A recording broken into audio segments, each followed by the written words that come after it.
é necessário nascer de novo. Quem não nascer de novo não pode ver o reino de Deus. E assim estava aquela geração no tempo de Noé, caída na imaginação dos pecados do pensamento, continuamente. Por que eles estavam assim? Porque aquela geração estava morta, aquela geração estava perdida. Por isso que ela pensava mal continuamente. Era necessário que aquela geração nascesse de novo, nascesse outra vez. Porém Moisés foi esse homem diferente. Por que será que Moisés foi da maneira que foi, diferente das pessoas da sua época? Qual é a razão? A razão é simples. Nós, hoje que já temos a Bíblia completa, entendemos que o Espírito do Senhor já estava sobre Moisés, sobre Noé, não é? E que Noé já tinha no seu espírito o conhecimento da revelação de Deus, e ele podia, no seu relacionamento com Deus, ouvir a voz de Deus e obedecer a voz de Deus. Por isso ele foi diferente. E então, diz o texto aí, os homens eram maus continuamente. E no verso 6 aparece Deus se arrependendo de ter feito o homem. Arrependeu-se o Senhor de ter feito o homem sobre a terra, e isso lhe pesou no coração.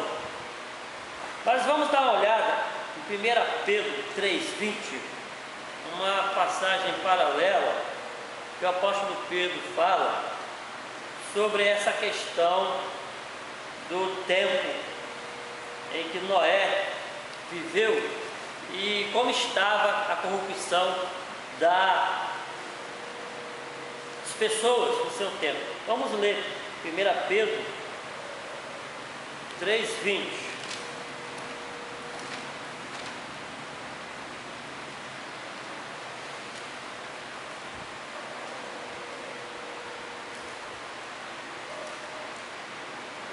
Os quais, noutro tempo, foram rebeldes, quando a longanimidade de Deus esperava, a paciência de Deus esperava nos dias de Noé, enquanto se preparava a arca.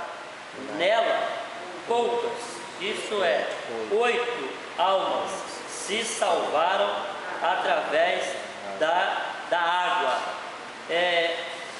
A luz que o Espírito Santo lança sobre o texto, sobre Pedro, trazendo essa revelação. O tempo da pregação de arrependimento no tempo de Noé duraram 100 anos. Foi o tempo que ele levou para construir a arca. Porque da idade de 500 anos, ele começou a construir a arca. No ano 600 da sua vida, ele entra na arca. Então, olha só, no capítulo 3 de 2 Pedro, ele fala sobre o dia do Senhor. Sobre o dia do Senhor. E no versículo 9, não retarda a sua promessa, ainda que alguns a tenham por tardia. Ele é longânimo para convosco, não querendo que ninguém se perca, senão que todos venham a arrepender-se. Aqui Pedro está falando também sobre o tempo de Noé, que as pessoas estavam dizendo que Jesus estava demorando voltar. E ele usa então o mesmo evento também de Noé para falar que no nosso tempo a paciência de Deus já dura, podemos dizer, desde as gerações que começam de Noé até os dias de hoje, são quase 5.000 anos. Se formos levarmos em conta a partir de Cristo, a paciência de Deus está em 2.000 anos. No tempo de Noé, Deus dissesse para Noé para construir a arca, já havia, e sabemos disso, no coração de Deus, paciência com aquela geração. E ele chegou a um ponto de dizer: vou destruir o homem da face da terra. Mas aí, quando ele encontra Noé, um homem diferente, justo nas suas obras, ele resolve então falar para Noé construir uma arca, porque o dilúvio viria sobre a terra. E aí, o tempo que Noé levou construindo a arca, que foram 100 anos, foi o tempo mais de paciência que Deus teve, de mais 100 anos, para aquela geração se arrepender, e não se arrependeram. Para os nossos dias, contando a partir de Cristo, nós temos aí 2000 anos de paciência de Deus, porque Ele deseja que todos venham ao arrependimento.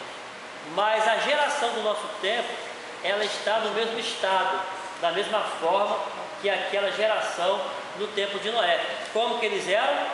A maldade, a imaginação dos pensamentos crescia, aumentava cada dia.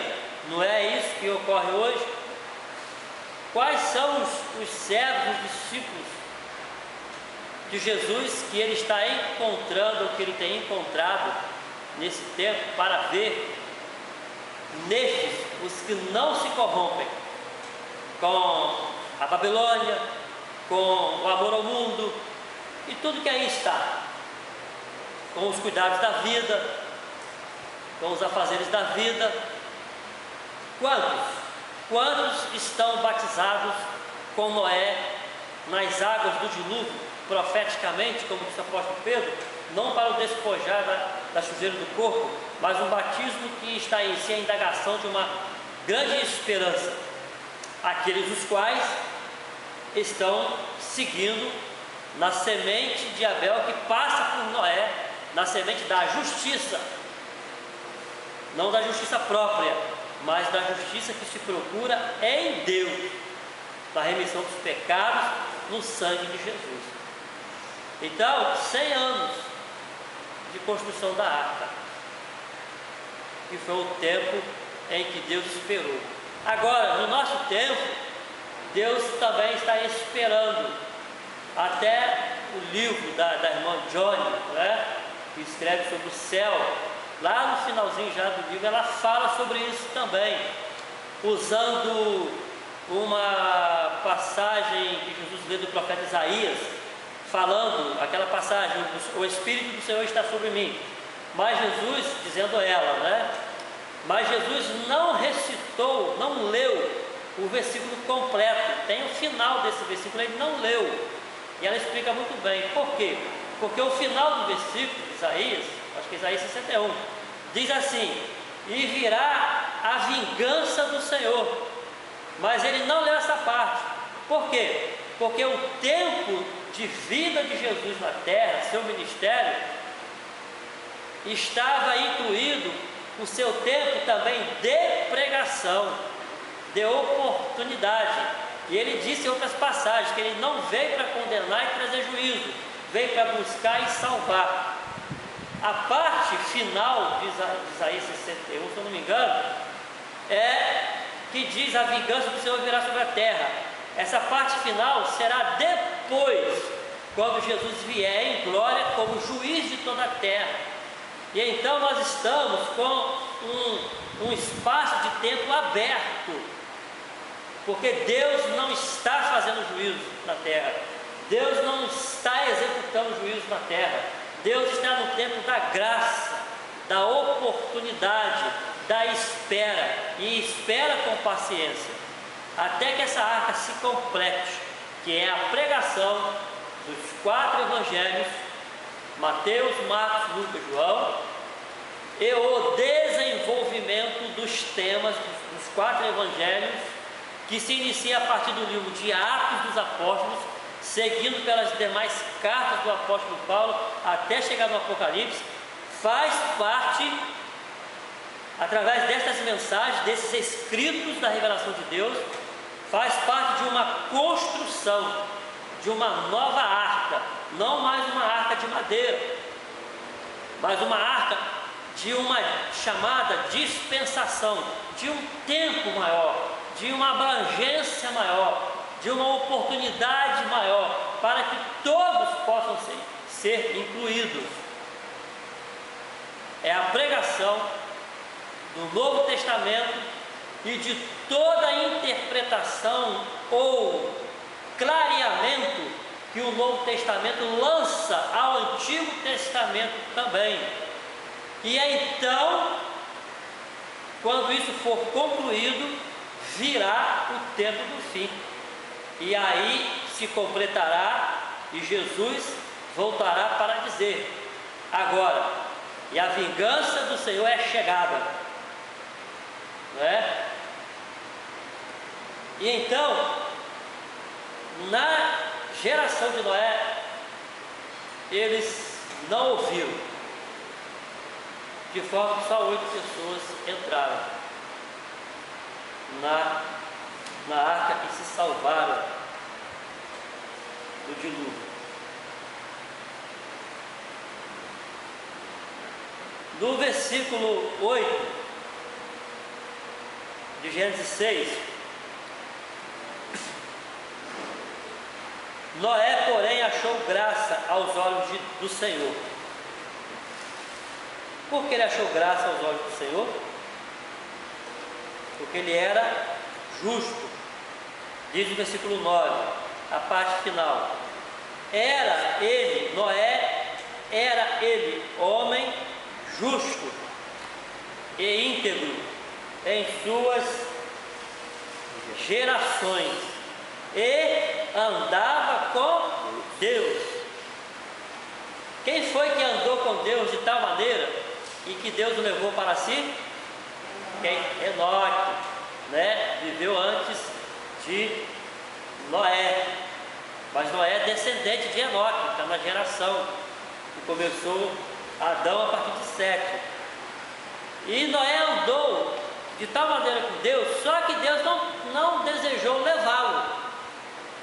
Desejou levar Enoque, mas a Noé Deus incumbiu uma tarefa: você vai construir uma arca, você vai trazer uma mensagem.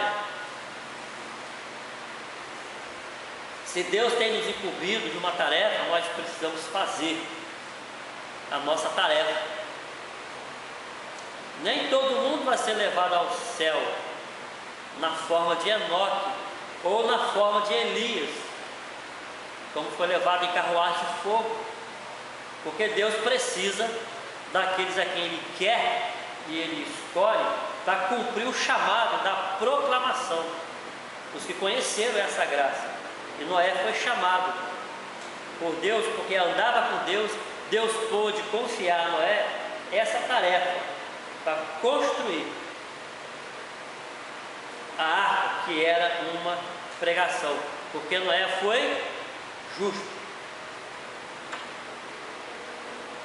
O que deixou, o que não deixou, né? E a maioria de nós, que somos pessoas simples, não temos propriedade, não temos riquezas para deixar, e geralmente a maioria das respostas é não. Não deixou isso, não deixou aquilo, não deixou testamento, não deixou nada. Mas há outras pessoas que vão a óbito e as perguntas são as mesmas, e muitas delas deixam bens, deixam propriedades, deixam muitas coisas, deixam testamento. Mas ambas as pessoas, deixando o testamento ou não deixando o testamento, deixando propriedade ou não deixando propriedade para ninguém, ambas vão para o mesmo lugar. E a única coisa que elas precisarão ter em suas vidas para terem sucesso, e esse sucesso a gente pode falar de boca cheia, para terem sucesso, elas precisam apenas ter justiça em seus corações. Elas apenas precisam andar com Deus, porque na Escritura não vem dizendo que para andar com Deus, ser justo, ser íntegro, agradar a Deus, precisa ter alguma coisa ou deixar de ter alguma coisa. Mas tudo na vida do ser humano se resume no ponto final do sucesso: a sua justiça é encontrada em Jesus Cristo, no sangue de Jesus Cristo, no arrependimento, na fé, na graça e no sangue do Calvário. É isso que a humanidade presente precisa ter: a justiça de Noé, a justiça de Enoque, a justiça de Lameque, a justiça de Enos, a justiça de Sete, a justiça de Abel. Pessoas que agradaram a Deus pela pureza do coração, pela integridade da alma e do espírito. Noé foi esse homem então. Também, aumentando o número dos membros do corpo de Cristo, que estava sendo formado desde o tempo da antiguidade. Muito bem.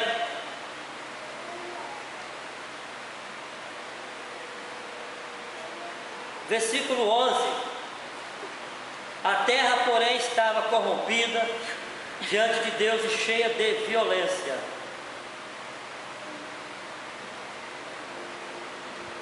Versículo 13: disse Deus a Noé: o fim de todos os seres humanos é chegado perante mim, pois a terra está cheia da violência dos homens, destruí-los-ei juntamente com a terra.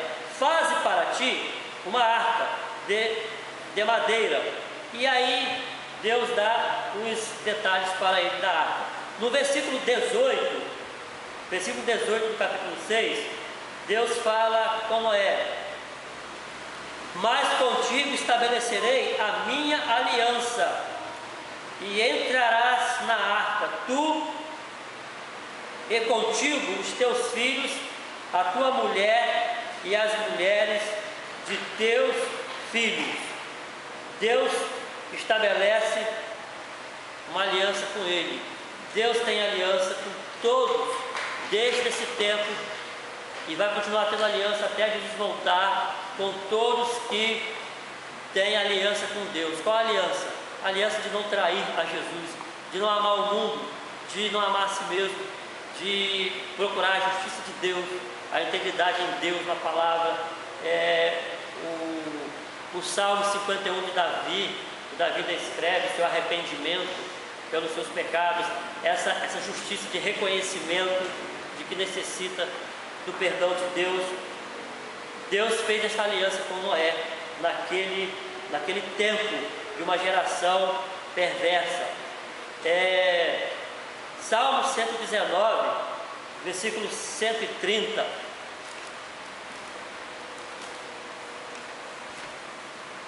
Há uma palavra também interessante a respeito desse caso. Salmo 119, 130.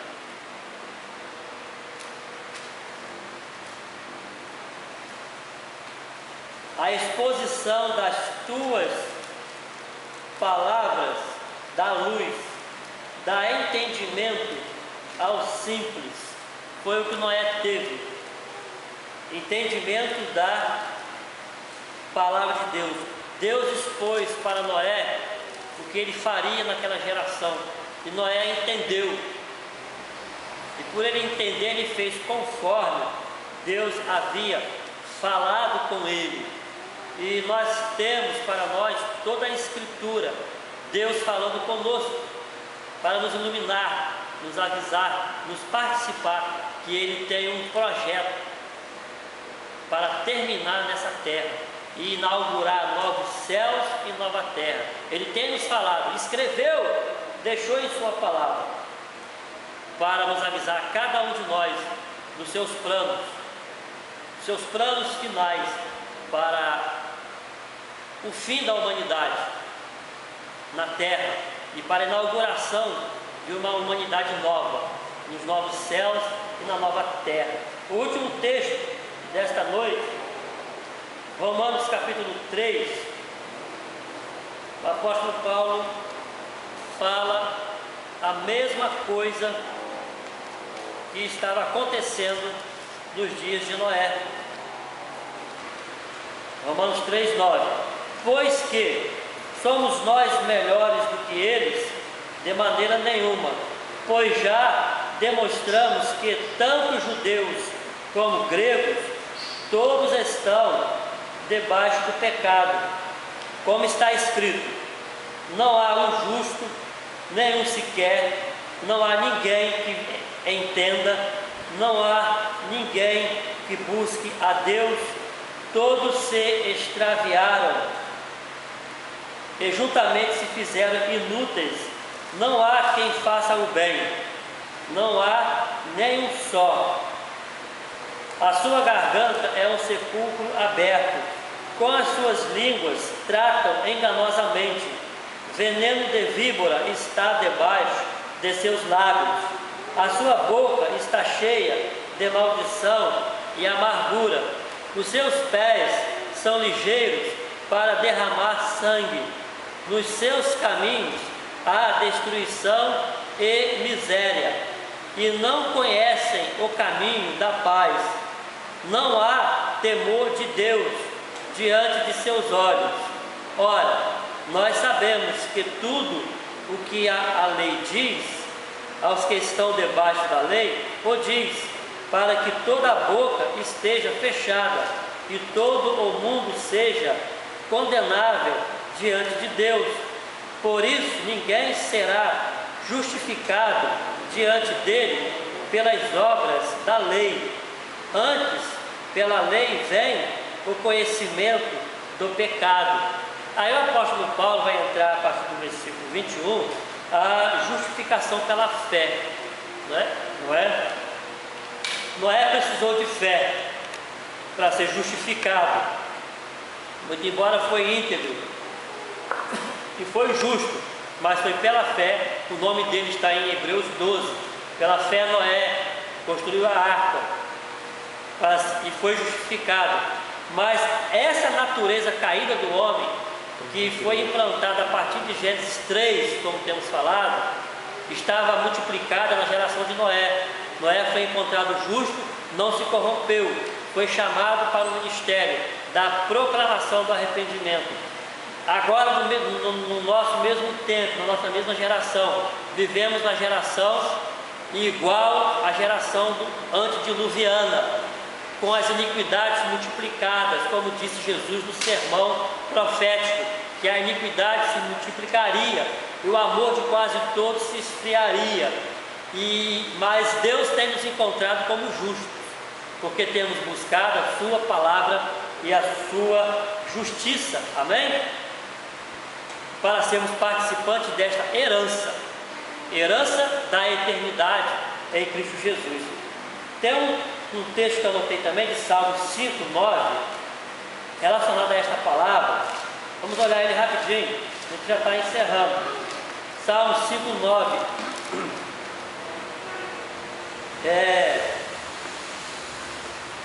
Não há fidelidade na boca deles, o seu coração está cheio de destruição, a sua garganta é um sepulcro aberto, com a sua língua proferem enganos, declara-os culpados. Ó Deus, é uma oração que o salmista faz.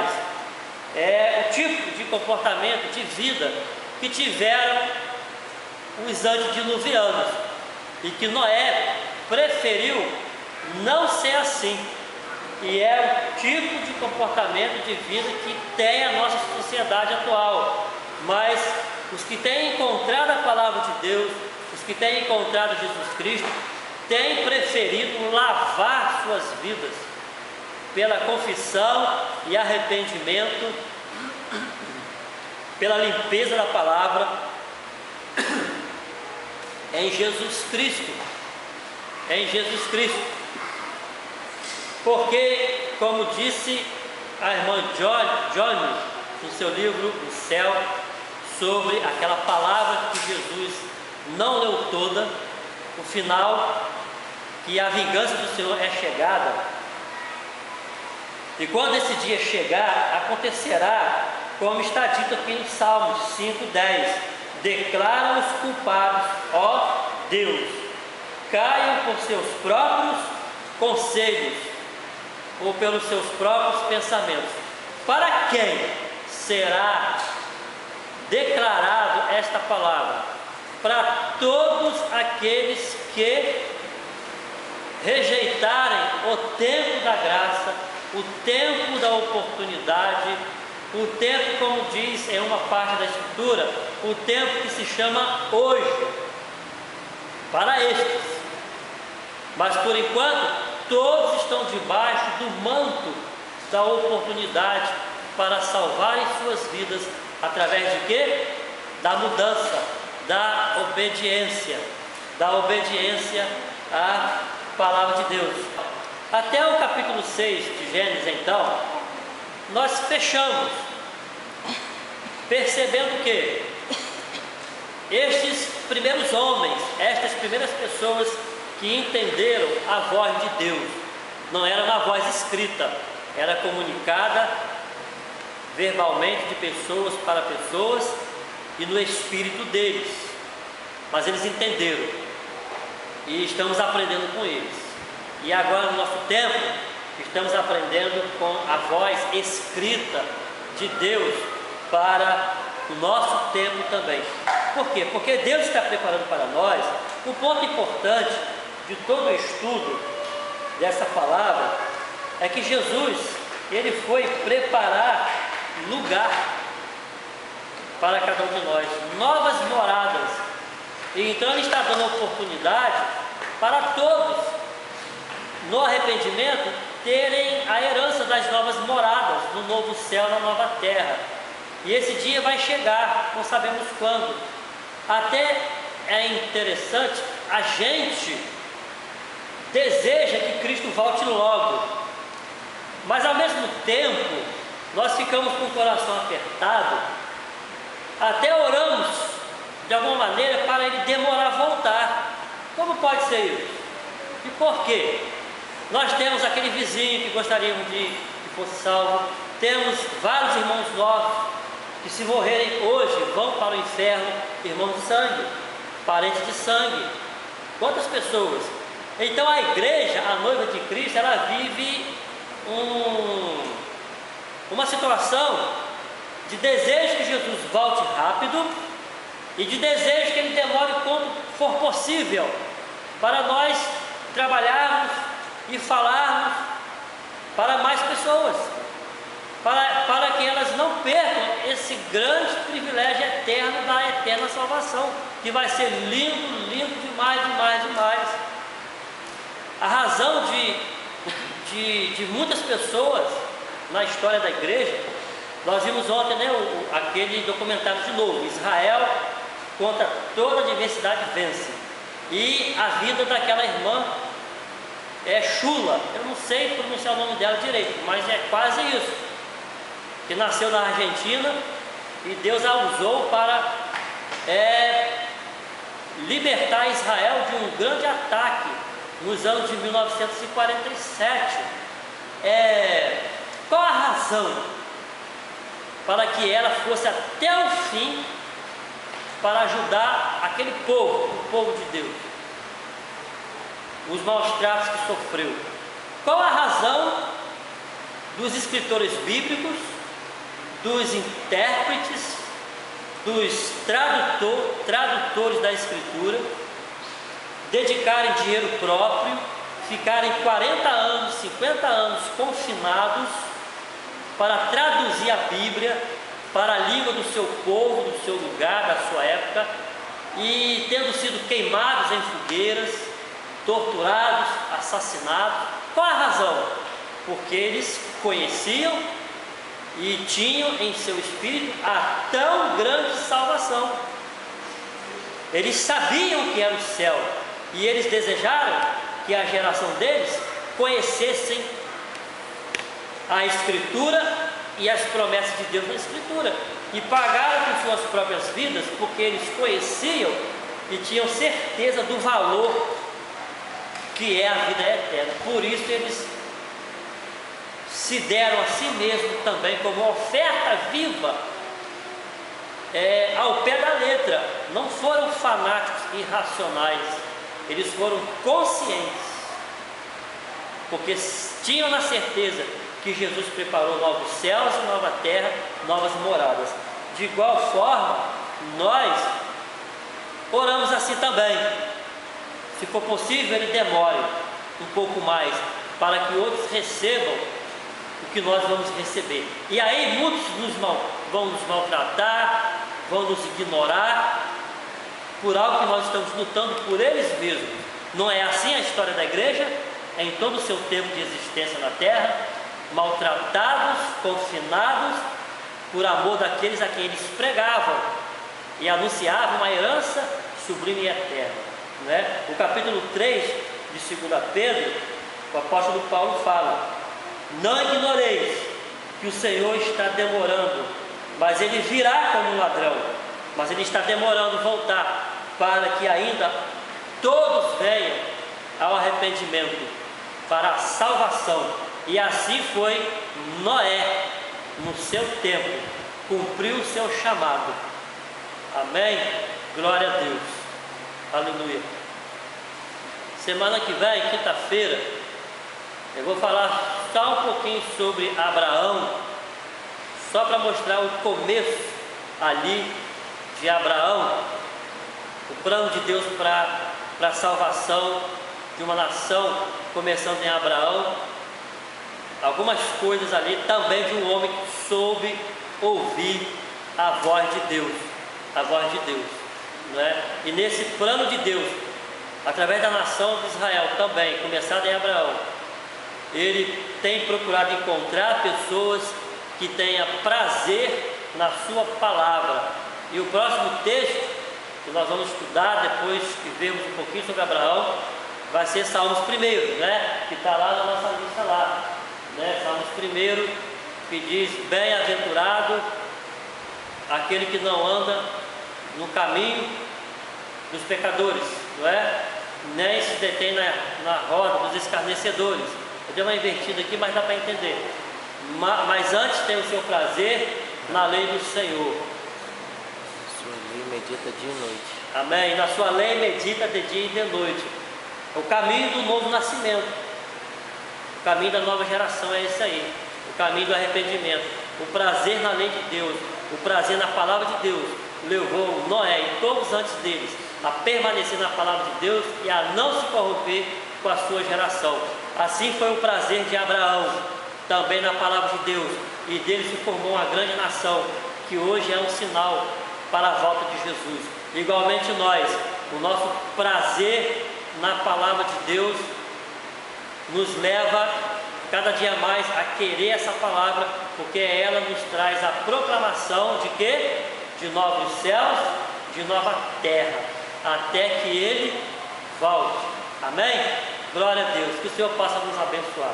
Pai, Espírito Santo, bendito Senhor, muito obrigado mais uma vez, porque o Senhor nos tem dado a oportunidade para aproveitarmos o tempo da remissão, da redenção, da restauração que o Senhor nos tem dado. E queremos também participar, continuar participando da proclamação da Tua Palavra para a salvação de muitos que puderem e que ouvirem a proclamação da Tua Palavra. Pai, abençoe nossas vidas mais uma vez neste lugar, Senhor, cada um de nós que está aqui. Abençoe nossas famílias, nossos parentes, nossa cidade.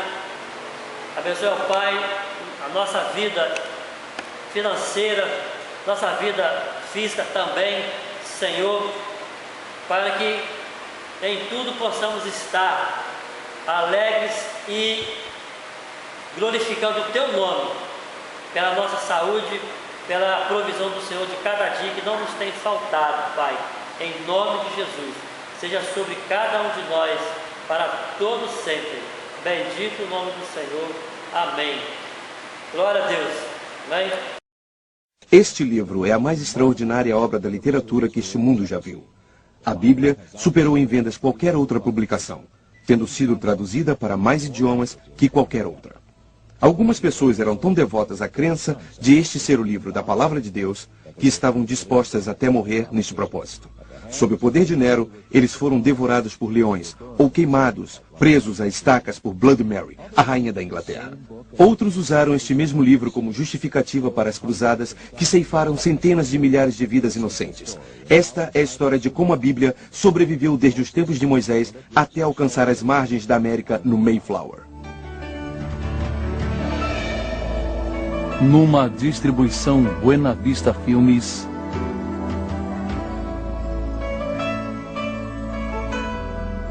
O Livro Eterno.